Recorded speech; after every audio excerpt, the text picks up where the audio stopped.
अंजू सिंह जी नैनीताल से। राधे राधे, प्रणाम महाराज जी। आपने गरुड़ पुराण पर बोलते हुए पिछले सत्संग में काफी भयावह विवरण किया है। श्रीमद् भागवत पंचम स्कंद नरकों का वर्णन कौन बोल रहा है? गरुड़ पुराण से नहीं, श्रीमद् भागवत पंचम स्कंद नरकों का वर्णन श्री सुखदेव जी महाराज परीक्षित को कह रहे हैं। भयावह क्या? जैसे कर्म किए जाते हैं, भयावह कर्म किए जाते हैं तो उनका फल भयावह होता है। जैसे कोई कहता है, आप आगे प्रश्न करना, लेकिन वो बात आ गई कह रहा हूं। कोई कहता है अरे नरक वरक नहीं होते, जब सामने बिल्ली होती है ना, कबूतर कहता है कोई बिल्ली बिल्ली नहीं, एक ही झपेटा में उसका हिसाब हो जाता है, तुम्हारे कहने से होगा।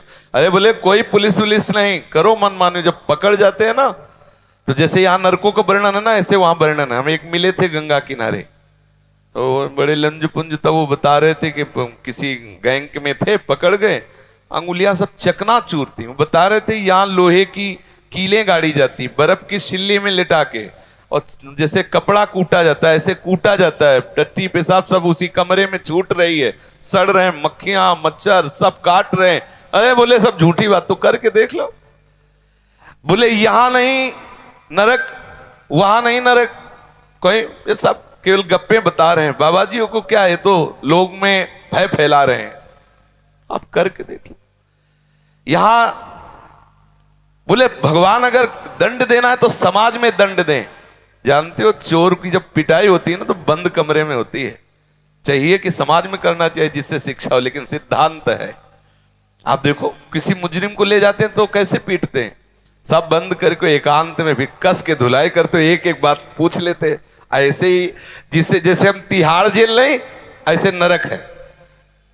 ऐसा मान लो कि तिहाड़ जेल एक भारत की जेल है और नरक एक अनंत ब्रह्मांडों की जेल है। जहां से भी अपराध करोगे वहां तुम्हें जाके सजा मिलेगी। तो भयावह क्या? भयावह कर्म ना करो। ये पुलिस है, चोर के लिए भय देने वाली है और आपके लिए निर्भय करने वाली है। आप देखो अगर आप धर्म से चल रहे तो आपको कितना सपोर्ट देते हैं। वो बेचारे धूप में भी खड़े हैं, आपकी गाड़ी निकलवा रहे हैं, वो सब संयम बता रहे हैं जिससे आपको कष्ट ना हो। रात में वो गश्त लगा रहे, जब आप सो रहे होते हो तब वो पूरा दौड़ भाग कर रहे होते हैं। क्या पुलिस भयावह है? पुलिस सुख देने, लेकिन भयावह किनके? जो रात में सेंध करने वाले हैं, वो हारन सुन के ही मोहल्ला छोड़ देंगे, उनको भय लगेगा। भयावह उनके लिए नरक है जो भगवान के सिद्धांत के विरुद्ध आचरण करते हैं। नहीं, नरक और भय ये भक्त की नजर में है नहीं। वो तो मांग कर रहे हैं, कह रहे हैं यत्र यत्र मम जन्म कर्म भी नारके परमे पदे थवा। भक्त तो मांग कर रहा है कि चाहे नरक भेज दो चाहे परम पद भेज दो, मुझे कोई परवाह नहीं, क्योंकि आप हमारे हृदय में हैं। बस खास बात है, आपका चिंतन हो रहा, आपका सुमिरन हो रहा, आपके अपनेपन में, चाहे नरक भेजो चाहे जहां। जे जोनि जन्मो कर्म बस तहा नाथ पद अनुराग। आपके अनुराग से युक्त तो किसी भी योनि में जन्मे। आगे प्रश्न कीजिए। भयावह विवरण किया गया है। पाप कर्मों का पहले भी प्रभु जी ऐसा सुना गया है। प्रश्न ये है कि वो दंड बहुत ज्यादा हैं और फिर जन्म लेने के बाद जो हम भूल जाते हैं और फिर वही विकार घेर लेते हैं। 5 मिनट का बलात्कार, 5 मिनट का, पूरे जीवन की जेल, और इतने से ही मुक्ति नहीं हो गई, इसके बाद भी कुछ होता है। इसीलिए डरो, भयभीत हो और धर्म से चलो। कोई खिलवाड़ थोड़ी है, तुम खेल वो एक ने कहा कि अगर हम मांस नहीं खाएंगे तो हमारे अंदर बल नहीं आएगा, ऐसा नहीं आएगा, वैसा नहीं आएगा। बनो बलवान, वहां एक से एक बलवान तुम्हारे होश ठीक कर देंगे। जैसे तुम यहाँ जीवों को खा रहे हो ना, तुम अपने बल पुष्टता है, शर्म आनी चाहिए। कैसे कैसे राक्षसी स्वभाव के लोग हैं। अरे मांस, बोले तुम भी तो मूली और गाजर पाते हो, उसमें भी तो जीव है। ये हमारे लिए विधान है, शास्त्री कानून है कि तुम पा सकते हो। हमारे लिए विधान किया है भगवान ने। तुम मनुष्य, तुम्हारे लिए बकरा भैंसा राक्षस हो क्या? तुम्हारे लिए विधान है क्या? मूली गाजर जो विधान है, जीवे जीव बिना जीवे नहीं, सिद्धांत है। हमारे लिए विधान है। हमारे लिए गेहूं है, जौ है, चना है, दालें हैं, अन्न है, फल है, मेवा है, मिष्ठान है, दूध है, दही, कितने पदार्थ जरूरी है। जिंदा पशुओं को जलाओ और खाओ तो राक्षस बनो, तो तुम जाओ भोगो जाके। कानून का मतलब क्या? देखो, एक स्त्री है जिसका पाणी ग्रहण विधान से करते हैं, उसको हम अपनी पत्नी रूप में स्वीकार करते हैं। बाजार में घूमो, कोई विरोध नहीं, ना इस लोक में ना परलोक में। हमारी बहन भी स्त्री है, दूसरे की बहन भी स्त्री है, और वही व्यवहार तुम करो तो दंड भोगो, यहां भी जेल भोगो, वहां भी नरक भोगो। बोले स्त्री तो स्त्री है, अरे जी है, लेकिन विधान है। ऐसे ही जीव तो जीव है, लेकिन जी विधान है। तुम्हारे लिए क्या विधान, तुम्हारे लिए क्या विधान है? ये पशुता की बुद्धि तुम्हारी वहीं ठीक होगी। एक हाँ आप आए रहना से ना बगल में, और तुमसे पूछ रहे तिवारी, तुमसे रहना से ना, वो तो तुम जानते। और क्या नाम था उस ठाकुर का, वो जो सुरेंद्र का भाई है, राघवेंद्र सिंह। देखो ये प्रमाण भी है, नहीं तो होता कि कहानी बता रहे। उसका ऐसा नक्शा था, जिधर से निकले उधर से हाहाकार मचा दे। अगर आप तनिक भी विरोध किए तो बीच बाजार में जूतों से पिटवाएगा। ऐसा उसका मतलब बल विक्रम था। छोटा भाई तो कसाई समझो, हसिया से काट देता चाहे जो कोई हो। ऐसा नक्शा एरिया थर्राता था। हम देखा है और सुना भी है, और परिणाम भी देखा। हो गया एड्स। अब सारी ठकुरी होश में उड़ गई। ऐसे कीड़े मकोड़े की तरह तड़प के और जे भी वो मरा तो छोटे वाले को जानते, जिसे तिनका, ऐसा ऐसा रहा न कोकुल रोवन यार। तो क्या एक कर्म का हिसाब हो गया क्या? नहीं नहीं, ये तो ब्याज है। हिसाब तो आगे होगा, मालिक करेगा हिसाब। इसलिए ये मत माने कोई कि अरे भाई कर्म तो बहुत छोटा, विधान विधान है।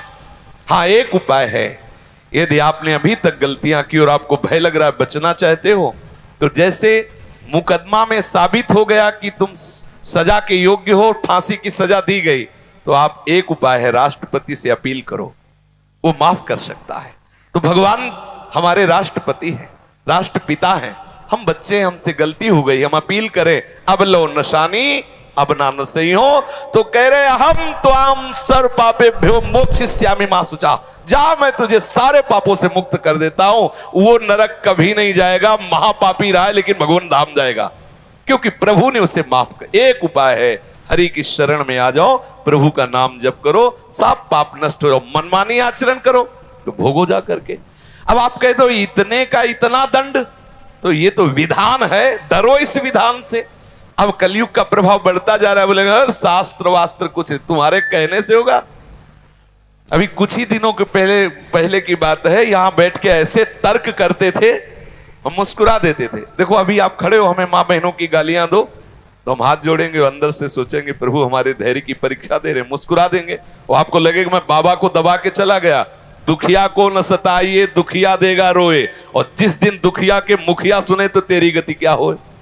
यही हम तड़प तड़प के कैंसर से युक्त होकर जब शरीर वो शरणागत भी हुए भगवत मां, तो हिरा गई, सारे नशे हिरा गए, सारी हम मिट्टी में मिल गया। तुम कहो कौन भगवान, कैसा भगवान? जब उसका हिसाब आएगा तुम्हारे पुरखा पानी पा जाएंगे, पक्का समझ लो। तुम्हारे कहने से है, यहां तुम मुझ में ताव दो, जब फंस जाओगे ना तो वहां गिरा के एक के ऊपर चार चार की लट बरसती है, तब वो कहता है बाप की कसम खाता हूं दोबारा काम नहीं करूंगा।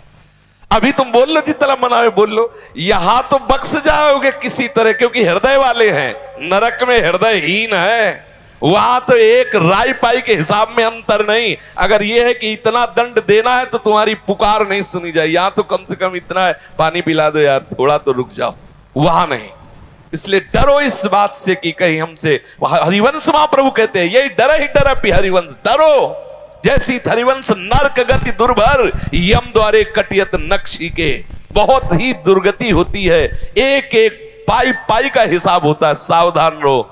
हाँ अगर आपको ऐसा लगता है कि अब बहुत गलती हो गई तो हमारे प्रभु की शरण में हो, सीधा उपाय है, और भजन करो, प्रभु से क्षमा मांगो, वो कृपा करके 1000 थप्पड़ को एक चपत में निपटा देंगे। उनके आगे किसी की चलती नहीं, इसलिए प्रभु की शरण में हो। रत्नाकर जैसे डाकू को ब्रह्म ऋषि वाल्मीकि बना दिया, बिल्वमंगल वैश्यागामी को बिल्वमंगलाचार्य बना दिया, अजामिल जैसे वैश्यागामी पापाचारी को भागवत में उनका यश गाया गया। इसलिए हम प्रभु के नाम रूप लीला धाम पर विश्वास करें और भजन करें। नरक का भय हमारे लिए पक्का है यदि भजन नहीं किया, भगवान का चिंतन नहीं किया। कहने से कुछ नहीं होता कि ये जी क्या होता है। एक भिक्षा मांगने जाते थे तो एक ब्रजवासी थे, हर समय सिगरेट ही लगी रहती थी, यद्यपि भिक्षा मिलती थी लेकिन बड़ी अवहेलना से। ऐसे एक दिन देखा कि मथुरा में ही एक्सीडेंट हुआ, यहां सब इतने इतने बड़े पत्थर लगे, सरिया पड़ी हो ऐसे। तो जब नजदीक गए तो आंसू चल रहे थे और कह रहे थे कि बाबा क्या हो गया, बिहारी जी ने हमें ऐसा क्यों? अब महीनों का हिसाब, पूरे जीवन भर अब मुझ में ताव नहीं दे सकते, बहुत होश में।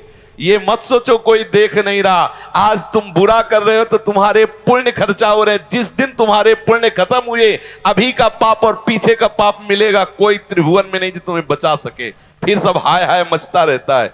अभी बुद्धि ठिकाने लगा लो और भजन। अगर ये कहो कि भय देते हो तुम संसार को, भय, अच्छा निर्भय होकर के तो ये बलात्कार हो रहा है, निर्भय होकर के तो अत्याचार और हिंसा हो रहे हैं। यदि राष्ट्र का भय, धर्म का भय, शास्त्र का भय, गुरु का भय, तो साफ सावधान पूर्वक धर्मात्मा बनकर चलें। आज निर्भयता बढ़ रही है और शास्त्र और संत और सदगुरुदेव और महापुरुषों की अवहेलना हो रही, उसी का परिणाम बढ़ता चला जा रहा है। आप देखो, जहां ये शासन के इतना करने पर हाथ काट दिए जाएंगे, ऐसा करने पर तुम्हारी आंख फोड़ दी जाएगी, जबान वह हिल जाएगा कि ऐसा कैसे हो रहा है, कहीं भूल हो गई तो ऐसा हो जाएगा। तो ऐसा नहीं। जो भय है वो धर्म पालन के लिए है, जो भय है वो हमें पवित्र बनाने के लिए है, हमें संयम से चलाने के लिए है। वो कोई ऐसे भांग खा के भय नहीं लिखा गया है, वो जो है वही लिखा गया है, जो अपराध है वही। अच्छा आप सोचो, एक आदमी है, तुम्हें दिखाई दे रहा है तुम्हारी बहन को छेड़ रहा है, उसने तो ऐसे छुआ होगा, तुम भी ऐसे छू लो जाके। छेड़ने का मतलब उसने ऐसे छुआ और मुस्कुरा दिया, तो तुम भी छू के मुस्कुरा दो। लेकिन तुम क्या करोगे? 4 लोग मिलकर 50 जूते मारोगे गिरा गिरा के। तो इतना बड़ा दंड ठीक था क्या? हम आपके प्रश्न का उत्तर कर रहे हैं। इतना, अरे उसने ऐसे छू के मुस्कुरा दिया था, तुम भी दोनों तरफ छू लेते, मुस्कुरा देते। लेकिन ऐसा नहीं करते, गिरा के 50 जूता मारते और वो चलने लायक नहीं रहता। क्या हुआ? बोले इतने से मुक्त कर देते, बोले नहीं भी पुलिस को देते, फिर वहां हिसाब होता है अलग। तो आप सोच लो, इतनी चेष्टा का ये है, तो हमारी तुम्हारी जो चेष्टाएं गुप्त रूप से हो रहे हैं उनका परिणाम कितना लंबा आएगा।